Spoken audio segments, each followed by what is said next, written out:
And Navinaka, Fiji, in this bulletin, St. Giles doctor concerned with hard drugs problem. Fire leaves 18 homeless. And police to increase patrol as festive season nears. From the studios of FBC Suva, Edwin Nunn. Hard drugs are causing havoc in Fiji, says Medical Superintendent at St. Giles Hospital, Dr. Kiran Gaikwad. He says methamphetamine and cocaine are causing numerous problems and there is a need to implement measures to fight this growing problem. Dr. Gaikwad says they are currently working with other relevant organizations to try and create awareness on the issue. Soon it will be a big problem for us, but to keep this under control, we are trying our best to serve the people, and that's why we have taken this step to start with the alcohol and other drug counseling unit. Prime Minister Voreqe Bainimarama has also said that substance abuse, whether excessive alcohol consumption or the rising use of hard drugs, is a growing concern. 18 people are homeless following a fire that destroyed 3 houses in Wailea settlement, Vatwanga, Suva, yesterday afternoon. One of the owners of the houses, Bijnesh Rahul, says the fire is believed to have started at about 3:30 p.m. from his neighbor's house. He says his wife and 1-year-old son were sleeping and are lucky to have escaped unharmed. The fire authority, they came without any water. There wasn't any water in the fire truck. By the time they came, they could have just come to my house. They were parking right towards the main road. By the time they came, they didn't stop it. It started to go from one house to the another house, and then the another house. 3 houses burned now. The Fiji Higher Education Commission is working to ensure that higher learning institutions are recognized and registered with them. Acting Director Dr. Nikhat Shamim says as part of their regulatory functions, Fijians deserve to know that when they pay for higher education, it's not only accredited but quality assured. She says there are currently 68 institutions of higher learning, but only 39 are recognized and registered with the Commission. Registration and recognition of higher education institutions, because with recognition and registration of higher education institutions, you can be sure about the quality of what you're getting. And it's really important in Fiji that if you're enrolling in a program of study in a higher education institution, that you are guaranteed a place in an institution which can be trusted. Development of infrastructure and other areas of the cruise ship sector will allow Fiji to maximize earnings in the tourism industry. Ministry of Tourism's Economic Planning Officer Nitesh Chand says culturally authentic products sought by tourists are not available in some ports, limiting Fiji from generating more revenue. Despite strong rates of disembarkation at all key ports in Fiji, there remains the potential to increase passenger expenditure. We have seen that these 15% of total spending from the tourism cruise ships in Fiji are on the souvenir sector. That is to identify the unique selling points from each of these regions that we have around Fiji in terms of tourism. What's unique that a location can sell that's different from any other location within Fiji? Police will increase manpower and beat patrols at hotspots in towns and cities around Fiji. Acting Commissioner of Police Rusiati Tundavu says with a recent restructure in their operations, they are increasing manpower during their beat patrols. Tundavu says this will include newly recruited officers being deployed to assist in operations in all 4 divisions. He adds they want to increase visibility with the increase in movement of people, especially during the festive season. Operations never change. Continues to up with the tempo that we are currently doing.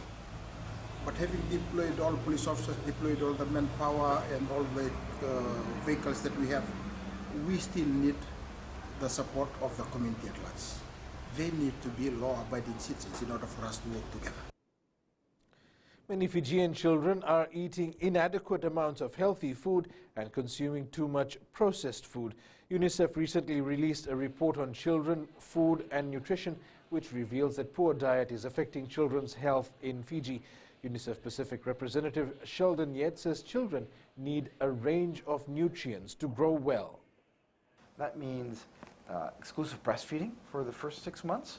It means the child's mother having access to diverse and nutritious foods.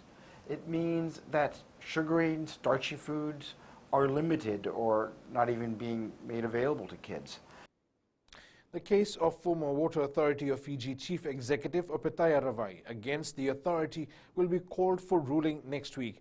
Ravai is claiming defamation and breach of contract damages after being terminated on June 12th last year.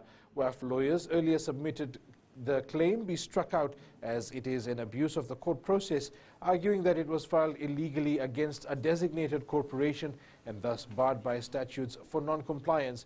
Ravai's lawyers argue the termination was a breach of the Employment Relations Act. The case will be recalled next Thursday for ruling. Indian Ink Theatre Company from New Zealand will today host an introductory workshop on acting at USP's Oceania Centre in Suva. Playwright and actor Jacob Rajan is here for a performance and will be conducting the workshop. Rajan says the workshop will focus on liberating the body and voice to create characters that amplify human emotion. He says students will participate in games to experience what it is to act at the level of mask. Written by the Indian Ink Theatre Company. Myself and Justin Lewis founded the company from New Zealand, and we're very excited to be here in Fiji for our first ever performance in Fiji. Coming up, Jerry Tuwai, a great player, says Beba. And national side still in New Caledonia after measles tests.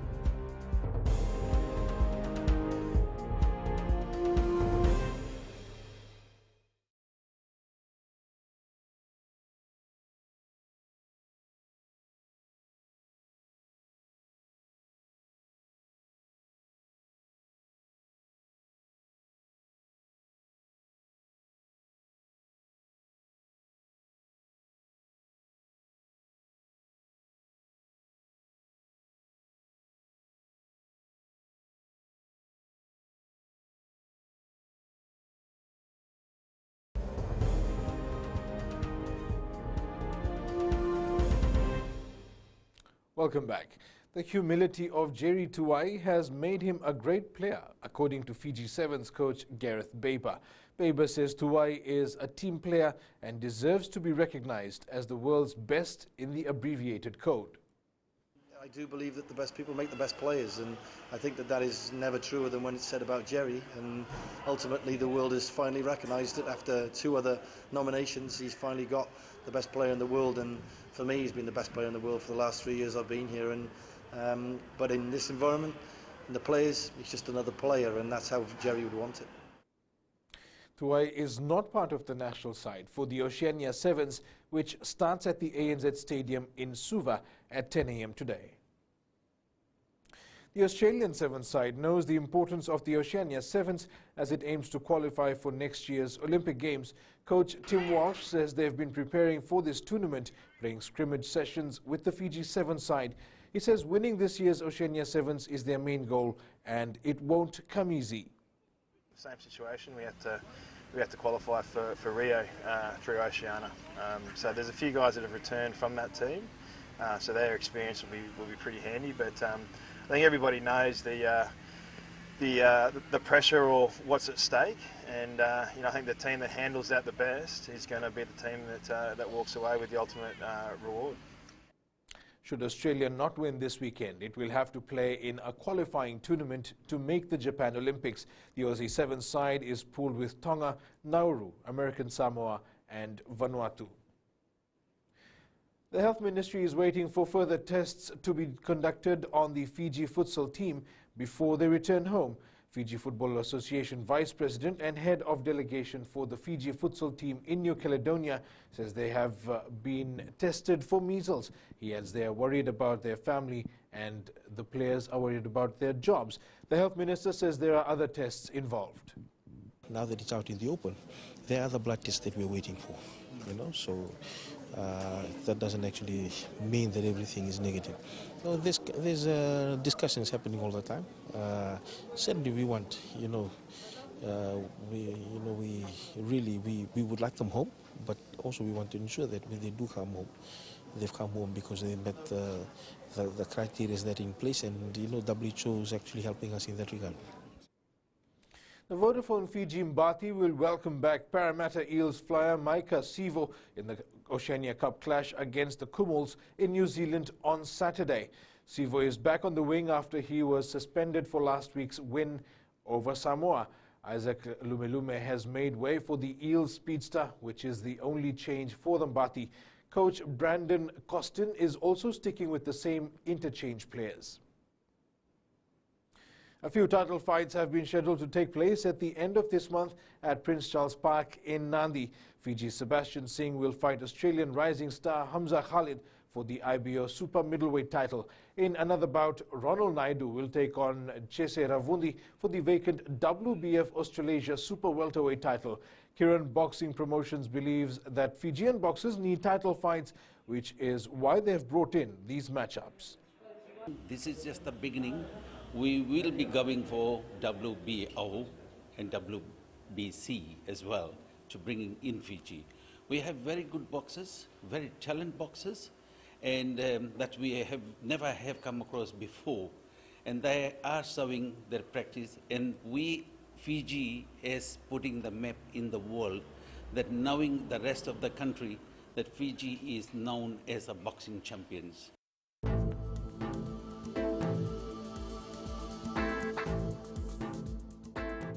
Expect a fine day across the group today with sporadic cloudy periods.